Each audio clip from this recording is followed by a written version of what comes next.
I do think lots of people do have passions. They do have these big goals and big dreams, but they kill it with their own doubt, of their own judgment. Oh, there's no point doing this, or like they have a passion and then they have the big picture, and instead of thinking about the little steps to get there, they think about the big picture, and they're like, they get overwhelmed. It's like, it's never going to happen, and just going back to what you said, like some people may not know their passion, but that gives them the opportunity to explore so many different things, which is also a great thing.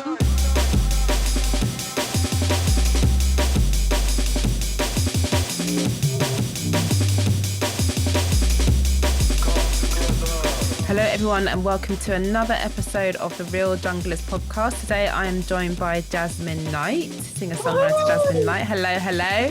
Hola. Hola. Thank you so much for joining us, Jasmine. How have you been? Oh, I've been really well, thank you. Been living life, enjoying life. Yeah. Good. That's what we like to hear. So just to get us started, actually, Jasmine, could you tell us a little bit about your background and how you got started as a singer-songwriter? Well, I got started because I couldn't get on with anything else. I didn't really, I tried to get on in school and college, but it just wasn't working, and I just needed to do something creative. And I tried to numb it down and, do all the typical stuff that I should do, but I just wasn't happy. So I just decided to enroll myself into a music course at college, and then it sort of just started to roll on from there, and I just kept writing songs, and one thing led to another. Amazing. So how old would you have been there? We're talking like straight out of secondary school? Well, I got kicked out of school at 13. Okay. That shows how badly I did not get on. But I first went to college to study music when I was probably about 17. Yeah. But before that, it was just a big struggle because I just wasn't academic in that way. Nothing really grabbed my attention. Nothing made me want to sit down and focus and really get on. Although I did do one subject that was about psychology, which was the only thing that I could sit through. But other than that, I just was shit at everything. And I think that it's an interesting topic in itself, isn't it? Because it just goes to show, like, our sort of national curriculum for school, it isn't for everyone, and it doesn't speak to people whose creativity or even learning style is different to what the curriculum offers. Well, that's the thing, exactly what you said. Everyone learns differently, and because I wasn't like engaged of how they wanted me to be, I was looked at as the bad kid, and I wasn't the bad kid. I just didn't like what was going on. It didn't entertain me in any way, but they portrayed that as, the bad kid, and they, and then they start putting on all those, they start naming you and labeling you, and then you start believing that, and then you start thinking, oh no, there's something wrong with me. But later on in life, I just realised that those subjects and that way of teaching just wasn't for me. That's going to resonate with so many people listening, because I know, especially now, where we've got social media and people understanding how different we all are, actually, but actually how many similarities there are between us. And we've been sort of we've seen one norm, and actually one thing I love about social media is you get to see all the different quote unquote norms out there, and hopefully, yes. I mean, I'm quite sure like this part of the conversation is definitely going to resonate to many people out there, especially creative minds. I think that's yeah. Because especially people with creative minds, I don't know, we're just I don't know how to say it. It's just, we absorb things differently. We learn differently. We're like deep and meaningful understanding things, and we feel things, and it's just not as simple as, just, oh, sit here, read that book, copy that, remember the answers, all that stuff. It just doesn't fulfill us in any way, and our brains just shut down. Well, I speak for myself. My brain just shuts down when it comes to any sort of academic learning style, how the school systems are. But it doesn't mean that you're not good, or that's just not it's just not for you. and that's fine. It's not your thing. You got to find your thing. So you went to college, decided Yeah. to enroll in a music course. What did you learn there? Like, what was the course? What did it sort of what were some of the things that you learned on that particular course? So it was a BTEC course, I think, if I remember rightly, and there was so many different things on there. It was amazing. So we did music theory, live performance, sound engineering, music production, music business. There was all kinds of things like that on there. So it was amazing, which it was actually quite good actually, because before I enrolled there, I was doing like evening production courses just to be in music in some way. And then I was enrolling to do another evening production course.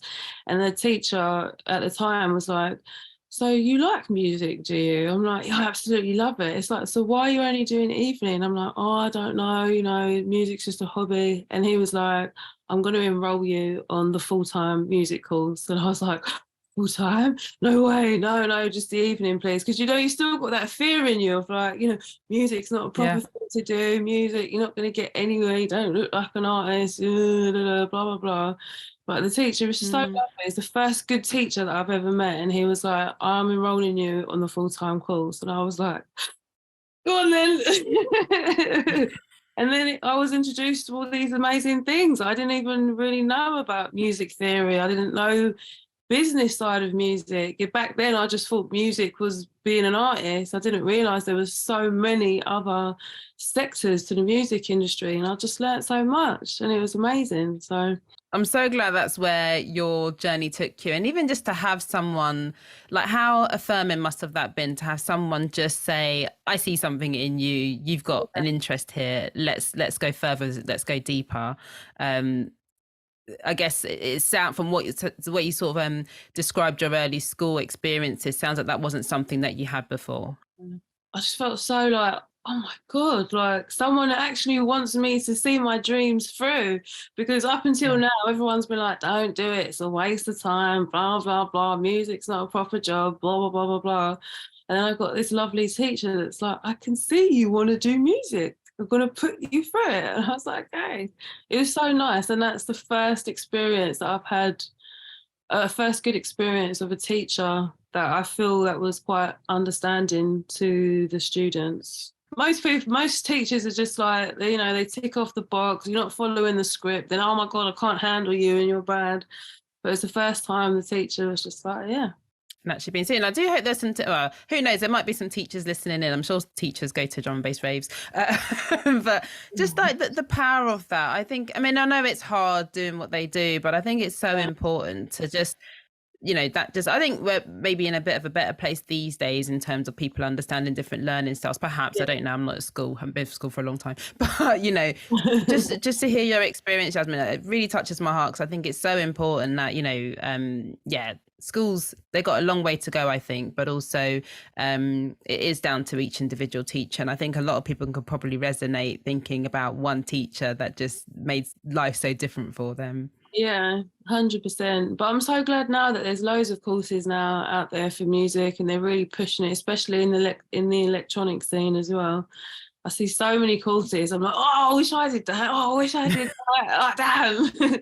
Maybe I could still do it just for the fun of it. Well, you paved the way. It's people like you who paved the way, I suppose. There had to be people who are interested in it in the first place, and then it's like it continues to grow from people actually doing it and making a thing out of it as well, which you clearly have. You mentioned there, Jasmine, that on the course, one of the things that you were learning was the sort of commercial side of things and the business side of things. Can you tell us a little bit more? How do you balance the business side of things with your creativity? Because not just this wonderful thing where you sit down, write a few songs and sing out a belter in the studio. You've got business to run as well. So how does that all get balanced?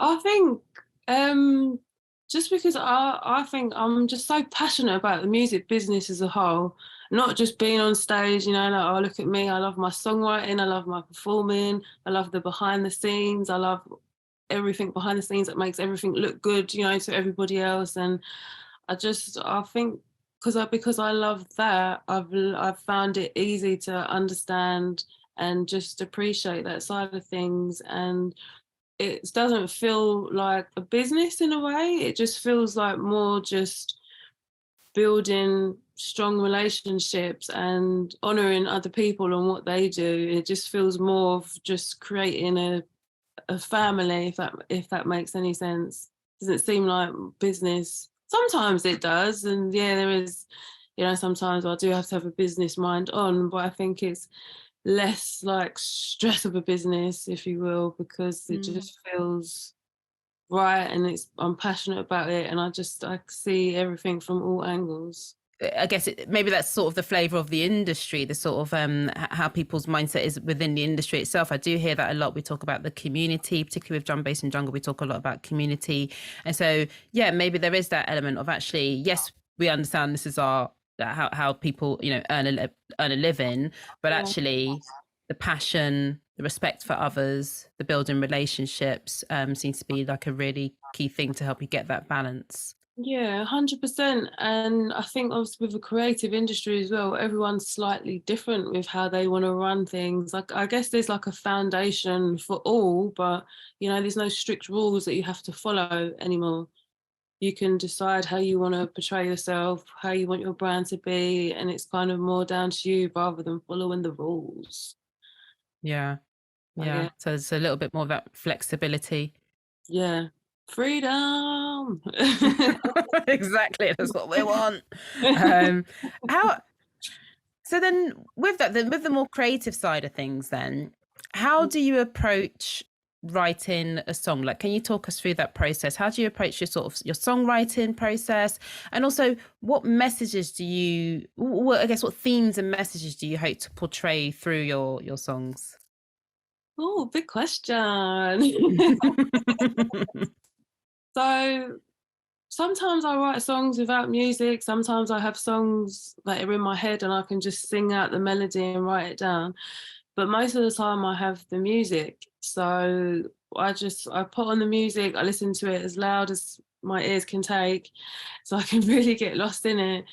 And then I feel what emotion that music is evoking in me. And then I kind of try and guide that into songwriting. So I'll feel what I'm feeling for the music, and then I'll start humming out melodies, and then I'll start putting words to it. And then I'm like, oh, okay, this is the situation I'm in. This is the feelings that I'm in. Now I try and go back. I'm feeling those feelings because I felt them before. So I try and portray that into then telling a story. And so that's how I go about that. But my main sort of like inspiration for that is just life and my experiences. And I've always been someone who's, tried their best to progress and do a lot of personal growth, personal development. And I'm always very honest with myself. I can pull myself up on things, if I'm like not doing things right, I can be like, oh, check yourself here, Jasmine. So I think with a lot of that personal growth, what I try to portray through my songs is that sort of strength and that sort of empowerment and that courage. That's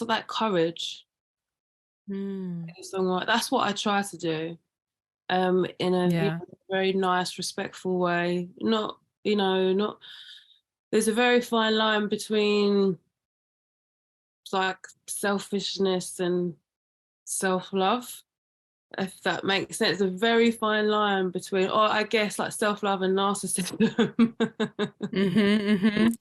Very fine line. So I try and portray that as in like being respectful towards yourself, towards others, but standing your ground, having boundaries. That's the kind of message that I want to portray through my songs, because all I'm doing is I'm writing from my perspective, and that's what I feel very strongly about is, gaining self-respect, valuing yourself, honouring yourself. I'm still learning all these things. I'm still going up and down, but I try to be my best. And that's what I try to portray through my music. Wow, yeah. I love that. And you said a word that a word that I really love is the word courage. Because courage is, well, as I understand it, and someone's going to have to pull me up on this, but as I understand it, like cœur is the French word for heart, and so it's coming from the heart. It's of the heart. That strength, I see then courage as being strength that really comes from the heart. And so when you sort of put something out there creatively, how does that feel? Because I'm not a singer-songwriter. I just put stuff out there, but it's like, oh, is this good? Like, do you ever go through that feeling? Yeah, I have done. I've definitely used to a lot when I was younger, when I first put out records, and I would be like, oh my God, what's everyone going to say? Is someone going to think I think this? Is someone going to think I mean this? And I don't know, it sort of just goes over time, because then I guess the older that you get as well, the more proud of yourself you are, and the more like, you're sure of yourself a lot more. So you kind of like, when something's done now, I'm like, okay, I'm happy with it. I know I've critiqued this. I know I can look at it and be like, oh, this could be better. This isn't that good. So I know once I'm happy with it, then once it's ready to go out, in my opinion, I don't care. Yeah. I don't care. You've delivered. I've delivered. And I just hope that it inspires someone. Yeah. Yeah. No, totally. And so that's an interesting point, actually, because I totally agree with you. Is that, like, as I've gotten older, particularly, I'd say I'm into my 40s now. So like, you do just have a very much more, I guess, a lot of solidified sort of knowledge of yourself. Like, you know yourself, and you are what you are at this point. But yeah, we can always keep progressing and evolving in that way. But how would you say then? So you started this years ago. So how would you say then that your music has evolved over time? Oh, it's so funny that you say that, because I got a message from Hotmail that said that my storage is, full, and I need to get rid of some stuff. I don't know if you got that. Did everyone get that? I don't yet. No, I hadn't. Not recently, anyway. Well, it made me like freak out, and I thought, I've got to go back and delete everything. But then I came across my first ever recorded track, and it was all about like, you're really sexy, I'm really sexy. And it was just some bullshit. So it was just all about, like, when I look back on the tracks now, it's just all about, why did you hurt me? And I couldn't really express myself fully at that age. So it was all just getting out things that I was going through when I was younger, and it was just silly. It was just silly things, really. But now I think wait, what was the question? How do I so how do you feel? No, I love what you're saying, because you're on the right, you're answering the question is what I want to say. But no, I was asking like how you feel your music has evolved over time. Okay, yeah. So I think it's gone from all that, that silly stuff to like really, really powerful, and really like, yeah, this is me. And if you don't like it, then that's your problem. And it's just gone from like, like we were talking about, like, oh no, a little bit shy, like, what's everyone going to think? I'm worried what everyone's thinking of me, blah, blah, blah, to like, I'm here. Let's do this. So it's sort of like a big, powerful explosion that way, going from a tiny fire to like, brah. I love that. And so, and it sounds like, and I think as well, like, just to sort of to justify little Jasmine, like younger Jasmine, back then those were big. That it was a big deal. Like the things that you were sharing, like you said, with the vocabulary that you had, and it's the only way that you could communicate what you had to say was with the words that you put into those songs. And so those things were important those days. I'm sure we didn't have much else going on in life when you're that young as well. Yeah, I know, it's so true. But when you listen back, and I'm like, oh, that is horrible. Oh my God, the mix is horrible. The sound is horrible. My voice sounds all tinny and shit. It's just like, no. But at that time, it was important, because if it wasn't for me getting that out, I guess I wouldn't be where I'm at now. So thank you for pointing that out. But it was awful. Humble beginnings. We've got to start somewhere. Yeah. We've got to start somewhere. That makes me wonder, actually, about your musical influences and your artistic influences. So who have been some of your biggest, and I wonder if they have changed over time, but yeah, who would you say have been some of your biggest influences musically, artistically? Oh my God, there's so many to mention.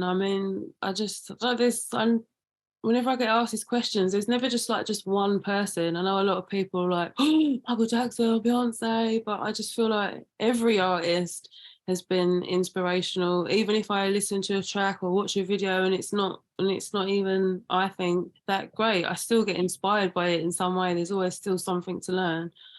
So I just think everyone out there who is an artist, who's beginning to be an artist, who's an established artist, I've taken inspiration from all of them. It'd be hard to name them. I don't even know their names. I just might see something or hear something and just be like, oh, okay, yeah. I don't know why. I can't take in names for some reason. My names go out the window. Someone says like, what's your favourite jungle track? I'm like, oh, it's the one that goes. I'm the same. I'm exactly the same. I hate when if I go and do an interview and someone be like what podcast do you listen to? And I'm just like, can't remember a single podcast name. Who influences you? And I'm like, and I'll say a name and I'll be like, did I say that name right? Like, yeah. It is difficult, especially when you know it's being recorded as well. It's like, am I even saying, is this even the right person I'm talking about here? Oh no. And then you look like you just only listen to yourself. You're like, oh God, who's your biggest inspiration? I am my biggest inspiration. Yeah. Me. What? So when it comes to music, Jasmine, what do you like to listen to? Do you listen to everything, or you mostly jungle, drum and bass? Like, what would you say you listen to the most, or what do you tend to listen to?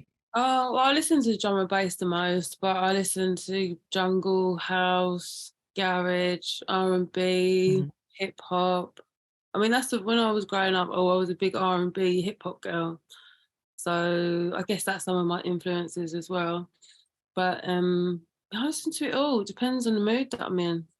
But whenever I'm at the gym, whenever I'm driving, whenever I want to get the party started, it's drum and bass. Yeah, it's such good gym music, isn't it? Like you've got a good mix. That workout flows, but I know.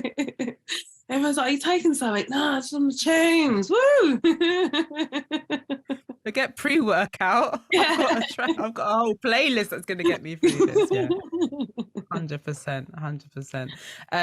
Actually, when did you first start actually going out to like jungle, drum and bass raves? And when did you start that? Was that more festivals? Was it more raves? No, it was definitely more raves. It's actually my sister got me into drum and bass, because I always used to go to, before I even found out about drum and bass, I was a big R&B person, like I was just saying, and I'd always go to those fancy Tucci R&B dress up. You've got to be the best dressed, and it was just all snooty, and I was just losing it. And then my sister introduced me to drum and bass, and when was that? Maybe like 2000. I guess, or very early 2000s. And she introduced me to drum and bass, and we all like idiots. We're like, okay, yeah, when we go out, we're gonna proper dress up. So we went to our first drum and bass rave, like all dressed up in heels. And as we were going to the club, I think it was somewhere on the Docklands, I can't remember what it was called, and everyone was turning up in tracksuits, and it's like, what's going on here? Like, we're in heels, like killing our feet, and everyone's in tracksuits. But we soon learned, that you didn't need to dress up, and you weren't going to be judged about what you were wearing or how you were dancing. And we just kept going to so many raves after that. Thankfully, I got to experience Bagley's, which was amazing. Oh, yes. Yay! But yeah, it was mostly raves. And Innovation in the Sun started to go to. Yes. Oh wow, you're taking me back now. But because so when I got really excited because when you talked about sort of going out in heels, that's one thing I absolutely, many things I love, but I'm not a heels person. I have trainers. And when I first started raving, it was more to house and garage, and back then it was no jeans, no trainers, so you had to be in heels. And so yeah, like going out to drum bass, jungle, like just you got your train. You could wear heels if you want, it's not for me, but you got your trainers on, like so it's just free. No one's judging anyone. Everyone's just doing what they're doing. It's so free and liberating, isn't it? I know, I couldn't agree more. And that was one of the reasons I think why I fell in love with drum and bass, because I was just like, no one cares what I look like. Everyone's enjoying themselves. People are hugging me, sharing their water, asking me if I'm okay. And I'm like, oh my God, I love this. Yeah. I love it. And I think that is, I guess, one of the reasons why I just fell in love with drum and bass, because everyone was there just to have a good time. No one cared what dance moves, what shoes you're wearing, you know, what heels you got. But I'm one for comfort as well. Back in the day, yes, I dressed up in stupid tight dresses and heels that, you know, would break my feet. And now I'm just all about comfort. I'd rather like wear my same shoes every day, wear or on stage than wear all these heels. No way, no, not for me. 100%. I'm so better for you anyway. It's better for better for your back, better for your knees. Yeah, Look after your feet. Talking of feet, I'm going to get a pedicure and reflexology done this week. Not sure that's. I love reflexology. Do you get reflexology often? No, it's my first time, but I've just been. Well, I might be like a second or third time actually, but I'm just thinking, you know, my feet, they hold me up. They're looking a bit crusty. You might want to treat them. I love reflexology. I remember when I first had it done, it was when I used to be in corporate, and it was a woman used to come every single, I think it was once a week she came, and we got subsidized like massages, like miss those days. And one day she said, rather than having a massage, what if we did reflexology, just to give it a try? And I was like, but you know, it's really my shoulders that are tight and this, that, and this, that. I was like, go on then, I have it done. Oh my gosh, it was so good. I felt so good afterwards. So yeah, give me an idea there. Yeah, I'm going to go treat myself. Go treat yourself as well. I'm going to treat myself, Jasmine. You're so right. And it all comes back to that balance as well. You know, I sort of asked you that question there about like, how do you balance your creativity and the business side of things, but also like, how do we relax? And before we started recording, we talked about what we did this weekend. We both were like, I did nothing. I just relaxed. Yeah. And that's so important, that self-care. Yeah, totally. That's like my main thing now. It's like people are like, oh, come out. I'm like, oh, no, I'd rather just stay in bed and chill or write to music. Yeah, I'd just much rather my comforts now, and my self-care is just, you know, like making sure that my mind is good, making sure that I'm aware of my emotions and what's going on. You know, if I'm feeling a bit off, I need to realise why I'm feeling off, because if I go out and I feel off, I'm probably going to drink too much and act like an idiot. So I'd rather. Well, you just don't really enjoy yourself as well. Yeah, exactly. And you're just worried. So I just always just make sure that my mind is good and just try and look at if it's not good and where that's coming from, and just that self-care, that be more gentle and kind to myself, and just face things and not mask it with, you know, alcohol or going out, whatever. Yeah. Oh, that's such a key message, honestly, because I think it's so easy to do, isn't it? Especially when there's raves everywhere at any time, really. It is so easy to sort of run away from what's going on with you. It's easy to mask it, as you said. Yeah. And that importance, like you said, of just like taking a step back and actually checking in with yourself. Yeah, 100%. Yeah. I got to be careful as well when I do shows as well, because when I'm in that environment, my mind, it goes back to the past and it thinks, okay, club, music, evening, let's get messy. So my mind's like, if someone says you want to show, I'm like, okay, yeah, sure, I'll have one, have another one, have another. And before I know it, you know, I've got half an hour before I've got to go on stage and I can't even see. Not so much anymore, not so much anymore, but it has happened in the past. And it's like, I've really got to like, okay, I really got to check in with myself and remind myself, like, no, because even my mind is like, yeah, let's go. But actually, most of the time, I don't really want to go out and drink. I just want to go and perform, have a nice time, meet some lovely people, and come home.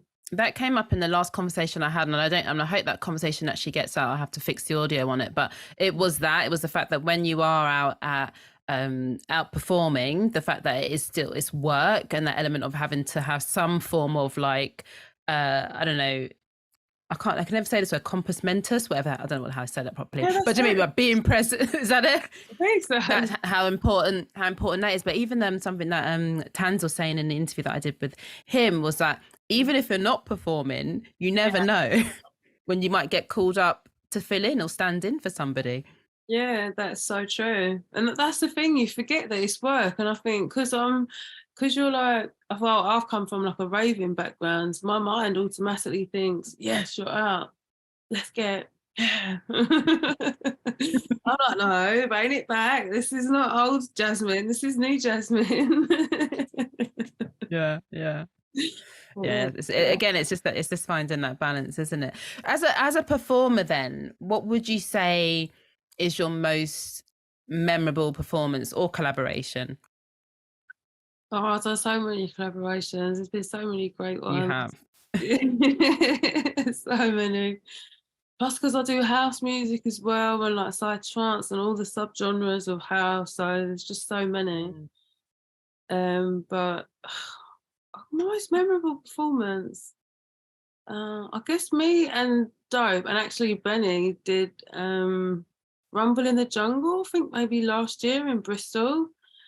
And it was really decent. I don't know, the vibe was just really good, and the crowd were there when they were singing my songs back to me, and that was just lovely. And it was just a moment of just like, whoa. When everyone sings your songs back to you, it's like, okay, this is really amazing. I don't know what it was, but it was just a vibe that was really, really memorable.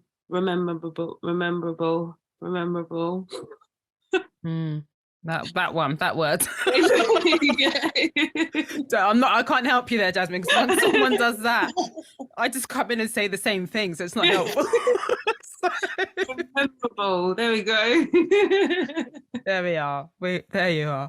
I have to say, Bristol comes up a lot in conversation, because I have to say I'm a Londoner, born and bred, raised, always been in London, but Bristol ravers, it's a whole different vibe when I go to Bristol. It's like, I know. Honestly, my sister lives down that way, and like sometimes when I travel down there, it just seems so long. It's just like, oh, it's all the way down there. But actually, sorry to moan, but actually, the people down there, the people are just really, I don't know, they've got good vibes. Like they just love it. They're just like, yeah, we want to see you perform. Yeah, we love music. We'll have a good time. Yay! And obviously, London is great as well. I remember London being great when I was a raver, but it just seems all really strict and a little bit like, I don't know, the vibes changed a little bit at the moment. I don't know if it's just me because I've got older, but I remember going to like Stratford Rex at, MC Convention, and it was the same sort of vibe as if I was in Bristol. So I don't know if that's an age thing, but I don't know. Yeah, the vibes in Bristol are just wicked. I love it. Yeah, definitely seem a lot more liberated. So actually that leads me on to another question of like, what motivates you to keep going? Oh, it's just my passion. I can't imagine doing anything else. I love music, and just me, just songwriting. That's my main thing. Writing top lines, working with different people. It's just a strong knowing that this is the way it's meant to be. And so it's like I don't even need to be motivated. This is just what it is. Yeah, it's just like it sounds like the passion drives you. Yeah. It's just alone. Yeah. Yeah.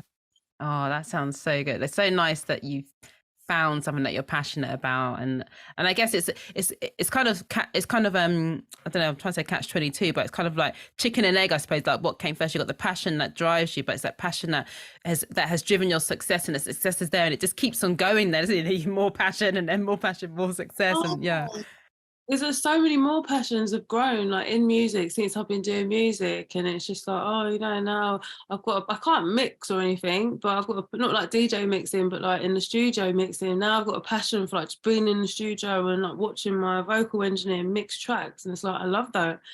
I geek out, like, because I'd go to the studio and be like, can you do this? Could you put that thing on it? Could you make it wobble wobble or something like that? Now I can go into the studio sounding very smart and be like, could you do this for me, please? I've got the lingo down. I know what I'm talking about. I've got the lingo, yeah. And plus I used to produce as well. I mean, I can't mix in any way, but I just love watching it. I love listening to the progress of, like raw vocals to then hearing it all together. I was going to say, yeah, and some people have said to me, like, oh, you're so lucky that you know what your passion is. And I'm just like, yeah, I am really lucky, because like when people say they don't know what their passions are, I'm like, what? You don't know what your passions are? How are you how are you surviving? How are you here right now? Like, what's keeping you going? Yeah. Like not in a mean way, but I've just always No. known. I've just always, even as a young kid, I was writing poems. Actually got the books out. Actually, I remember I was having a clear out and I came across some books that I had a poem published in. I should have got them out. Wow. It's really sweet. But yeah, my poems, writing songs, at such shitty songs at such a young age, and then like playing Music Generator on the PlayStation. It's just always been there. Yeah. And I think interesting, I think when we think about people who haven't found their passions, I mean, I don't know if it's the case that everyone in life has to have a passion. I think yes, but I don't know if that's true. That's my take on things. But I think it's having a passion, but also being brave enough to pursue the passion. Because if, you had so many people not back you when it came to wanting to go for music, and it took that one teacher to say to you, like, you're up for doing this, let's do this type thing. And so I wonder if some people do have a passion, but they're actually afraid to pursue it because they think they haven't had somebody tell them, you can do that, that is a thing. Yeah, that's such a great point, because I do think lots of people do have passions. They do have these big goals and big dreams, but they kill it with their own doubt, of their own judgment. Oh, there's no point doing this, or like, they have a passion and then they have the big picture, and instead of thinking about the little steps to get there, they think about the big picture, and they're like, they get overwhelmed. It's like, it's never going to happen. And just going back to what you said, like, some people may not know their passion, but that gives them the opportunity to explore so many different things, which is also a great thing. But I guess some people might not look at it like that. And also, I do have realised that there is this thing that's like a fear of success, because then that means change, that means accountability, that means actually living the life that you want. And for some reason, that's a bit scary for people, because I know that it's been scary for me, because I find myself sometimes I put things off, and I procrastinate about things. I'm like, why am I doing that? I'm passionate about it. I really want to do it. But when it comes to doing it, I get this little like, oh, just leave it. And it's like, why? And then I break it down and I'm like, just a little bit of fear, because I really want to do it so much. And I just overthink it. But then because I'm overthinking it so much, my brain is like, okay, you're thinking about it too much. We're just going to shut this down. And it's like, damn. So I can see how, I have seen as well through friends as well, that they just don't live out their passion, I guess, because they kid it with their own doubt. They're scared and they're just not sure where it's going to go. They're not willing to take the risk, and they're just happy just being content in whatever they're doing, which is fine. But for me, I just don't think, even though there was no one really supporting me, it's just like I just kind of knew it was going to happen one day. I just didn't know how, when, why. Even when I was at college, I was still afraid to be on stage. I was still afraid to think that I'd be like the front person or anything. I wasn't confident, but it just all flowed, whatever the word is. We're having trouble with words today, aren't we? I know. English isn't easy. I don't care what anyone says, because technically it should be flew, because you're saying it flowed through, but we're talking about past tense of flow. don't listen to it. Which I can understand why you said flew, but yeah. I could totally understand that. I think it was right. But it just flew. I don't know. Yeah. I just knew that this was following something, and I didn't know what it was. And maybe I am lucky that I have had that, but I can see that people are scared, because I've been scared before. Even like now, like even currently, I can feel myself getting a bit scared, and I might put off that email. I'm like, I've been asking for something, and then something comes, and I'll see it in the email. I'm like, okay, I'm really excited about that. I'll leave that for a minute, and then a minute becomes to the end of the day, and the end of the day becomes the next week. And I'm like, you've got an offer right there. What are you doing? Just reply. And I'm like, okay, all right. It's like a little bit of fear, like, oh shit, something's going to go down. And I guess it's like you said, it's acknowledging that it is, I say, just fear. It's very real, but actually, eventually, when we take action, like, good things come from it. 100%. Yeah. The minute you just stop negotiating with yourself in your mind, you just make a decision, you just go for it, then you realise that it's not that scary. Even though it's taken me years to realise that, I'm saying it as if it's just like, make it choice right now. It's so easy. But I know it's it's not easy. Yeah, when you get to it, you're like, oh, it was easy. Damn. Oh, I could so resonate. Trust me. When I sit here and have these conversations, there's a part of me who's engaged in the conversations. Another part of me, when I'm hearing things that people are saying, I'm like, oh, I can't wait to just snip that bit and just clip and just show everyone that piece. But I don't even know what I'm going to choose from this conversation because there's been so many. You must have to listen to the whole thing through. There's so many golden nuggets here. What advice then? Because I think people who are aspiring to, enter the industry are probably going to get lots of wealth of information from this conversation. But is there any other advice that you'd give to any aspiring singer, songwriters out there, artists out there who want to break into the industry, particularly those who are just starting out as well? To those who are just starting out, I would just say, just keep writing songs, just keep working with different people. Just get it out of you, get it out of your system, and then once you've got something written down, then more can come. You're giving space for more growth.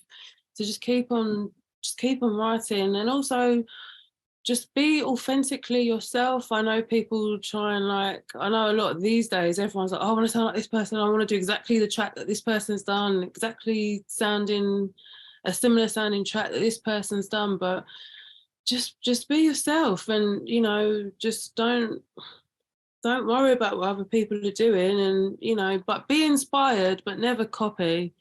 That's a lot of the times, I get sent stuff, and I'm like, people are like, do it exactly like this, and I'm like, oh, I can't, that's not me. If you want it exactly like that, just go to that person and do it. But because there's been a lot of times as well over the years, I had like potential management opportunity, and they were like, oh, you need to stop doing drum and bass, you need to do what's in the charts, you need to do his house stuff, and I'm like, who the you talking to? How dare you? Show my journey of drum and bass. Like, people just, like back in the day, people looked down their nose at me for liking drum and bass. They'd always be like, why are you listening to that? Their words, not mine. They'd be like, why are you listening to that white crackhead music? I'm like, oh, what? It makes me feel amazing. And it's like, but so I got offended, and they're like, you need to stop doing this drum and bass rubbish. And I was like, oh, hell no, goodbye, see you later. And now drum and bass, is all over the place, and like for me it's never disappeared, it's never gone, but people are like, oh, that's dropped off, and like, has it? No, it hasn't. It's always been there. But anyway, sorry, going back, it's getting bigger. Yeah, but going back to the point, just don't listen to what anyone says, because if I'd have listened to that idiot that told me to not do drum and bass, I wouldn't have been following my heart. I would have been doing some, something else. But so just don't listen. Don't, just be yourself. Don't follow what everyone else is doing. Like I said, yes, be inspired, but don't copy, and just be authentically yourself, and just don't try and fit in. Don't try and fit into a box. Yeah. Just write the music you want to write. You don't have to write, catchy songs, that have only got like 2 words in them. If you want to write a full song, write a full song. You can do that over dance music or whatever. Yeah. That's brilliant advice. That's absolutely brilliant advice. And it just something you said there about like the sort of the image that jungle and drum and bass has out there. People do just think it's about, not people, but I think a lot of the time people who don't understand this industry do just think it's about people taking drugs and just being off their faces. And like any other industry, that is happening as well, but that's definitely not what drum and bass. It annoys me that it has that image out there, actually. I know, it is really annoying, because when I say people are, oh, vocal drum and bass, they're like, drum and bass? I'm like, yeah, go on. I'd love to hear this. Exactly. But I don't care about that anymore. Or I never cared about it, to be honest. But I think that's becoming a bit less and less. I think that everyone thinks that dance music is all about just getting off your head. I mean, of course that is involved, and you know, but people get off their heads in all industries, in office parties, you know, the Yeah. teacher union or something. You know, everyone's doing a little something. But Some people are even leaving their houses, but yeah, no, exactly. It can happen anywhere. yeah, it just goes hand in hand, but it's just the vibe that comes with it. And do you know what, actually, since I've tried to not drink, I actually realised how many sober people are out raving. And they're like, oh, not anything, just water. I'm like, really? Oh my God. And I went raving, I think, a year straight once with not doing anything. So yeah. goes to show. So you sober at the moment? Is that sort of your vibe at the minute? Like, you trying to be sober, or is it something you're testing out? Yeah, well, I mean, I'm not, you know, it doesn't excite me to drink. Like, I wouldn't say like I'm not drinking, but I'm not trying to, you know, get absolutely wasted. I'm just trying to be respectful and controlled. If I do have a drink, I'd rather not. But, you know, sometimes when you're out, you're chatting to people, if it is just nice, you get caught up, don't you? But it's very easy. Yeah. But it's my job to be conscious of that now. Whereas I haven't been conscious of that before. So now I'm just trying to be conscious of that. So I can just, do you want another one? Hold on a minute. Where am I at? Now I'm a little bit tipsy. I'm fine. No, thank you. Whereas before, I was just like, yes. And, you know, then you're on the floor in the grass somewhere.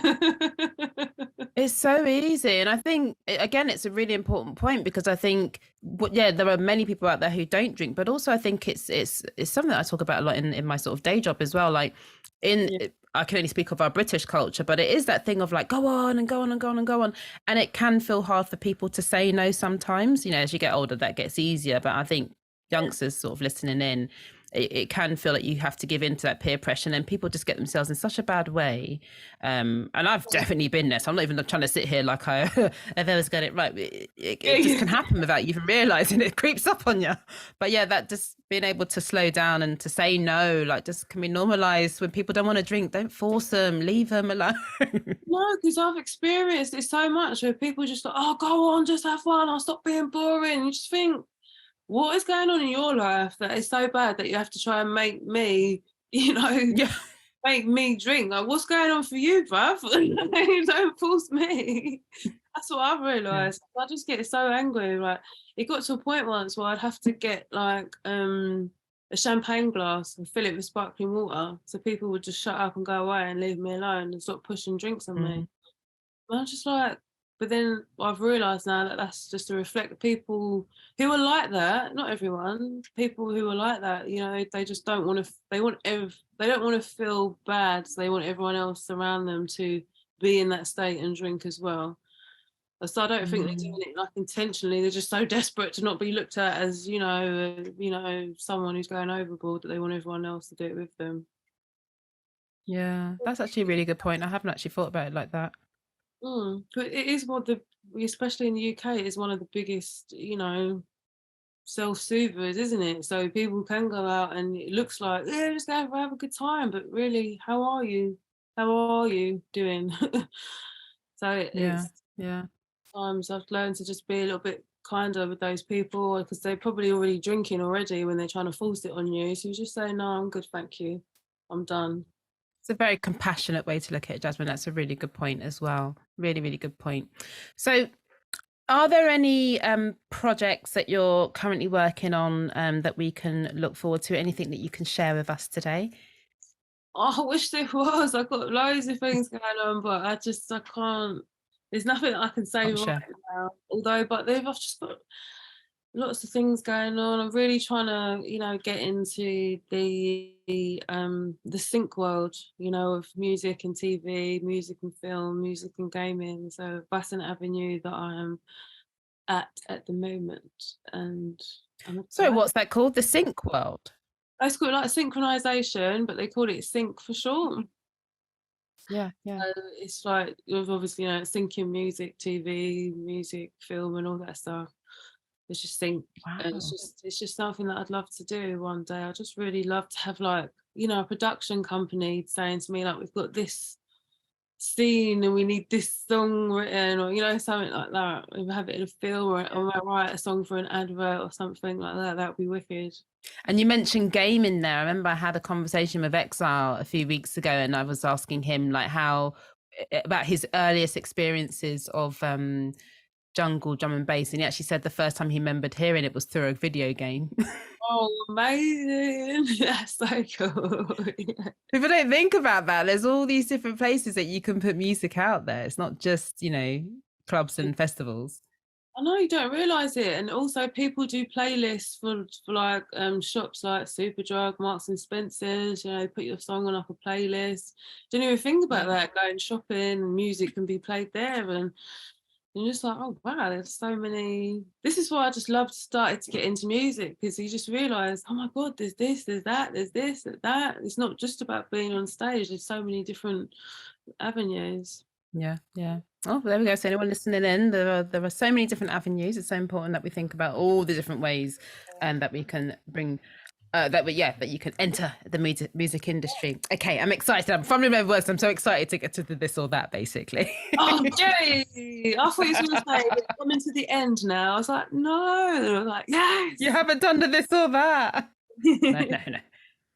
No one leaves without doing a this or that. So let's see. All right, let me get to my question. I should have had this all set up already. I don't know why this take a second. That's all right. Okay. All right. Okay, I'm ready. You're ready. Let's go. So first one, this or that, iPhone or Android? iPhone. Do you prefer to listen to music through headphones or speakers? Oh, speakers. Oh, it's such a hard one. It's so funny. I had a similar question the other day. Oh, it's so hard. Speakers though. God. We don't like to restrict ourselves. We have to choose one thing. It's like, but sometimes I do this. Yeah, I know. Do you prefer the original or the remix? The original. Okay. Festival or rave? Raves. Okay. Nike or Adidas? Adidas. Would you prefer a city break or a beach holiday? Ooh. Beach holiday. Would you rather watch a film or a series? Oh. Oh God. Series. Okay, we're nearly there. Do you prefer cooking or cleaning? Well, you have to choose one, this or that, cooking or cleaning. I prefer none, but which would you choose? I kind of like both in weird ways. I like cleaning sometimes when I'm in the mood, because it's, I don't know, it just does something for mental stage. But then I like cooking, but only for myself and not for anyone else. Okay. I'm just ruining the question. Okay, it's quick. Let's be quick. Cooking or cleaning? Cooking or cleaning? Cleaning. Okay, cleaning. Nice. All right, here's one. This one might be difficult. Okay. Would you rather? I've not asked this question before. Actually, it's one I found recently. Would you rather have only one eyebrow or have no eyelashes? That's a horrible question, isn't it? Well, if I take off my eyebrows on here, I've got none there anyway, so I keep the eyelashes. Should keep the eyelashes. You're like, I could do have no eyebrow. Yeah. No, it's only one. You get to have one eyebrow. So. Oh. No, eyelashes. Yeah. So you'd rather have no eyelashes? Oh no, sorry. I'd rather have one eyebrow. Okay. All right. Right. Don't judge me. No, how could I possibly? Do you know what I mean? How could I possibly? All right, last question. This one's been quite difficult for people. And it's even difficult for me to even get the question right when I ask it. So would you rather have hair that's made out of your teeth or teeth that's made out of your hair? Would I rather have hair made out of teeth? Hair made out of teeth or teeth made... No, hair made out of No, not the teeth made out of hair. No, I'd rather have hair made out of teeth. Because the thought of having a mouthful of hair, it's like, yeah, no, I just it's just like. Brilliant. Well, that's all the questions I have. You did so well. More. I knew you were going to say that. I was like, she's going to ask for more. So I had to like find as many as I could, but that's all I have. That's all I have. But Jasmine, thank you so much for joining us today. This has been a fantastic conversation. I can't wait for people to hear this conversation. I think they're going to take so much away from it, which is why I'm so happy that I can do this project. But yeah, what I'll do is I'll link everyone to your socials. Where are you most active on social media? Instagram. Okay, brilliant. So if we want to keep up to date with all your secret projects that you've got in the works, we have to watch out for your Instagram. Yeah, I'll try and go on all of them, but Instagram's the main one. That's the main one. Brilliant. that's where it's all happening. Amazing. Thank you so much for joining us. Thank you for having me. Thank you so much. Always great to do interviews. Your interviews always amazing. Thank you so much.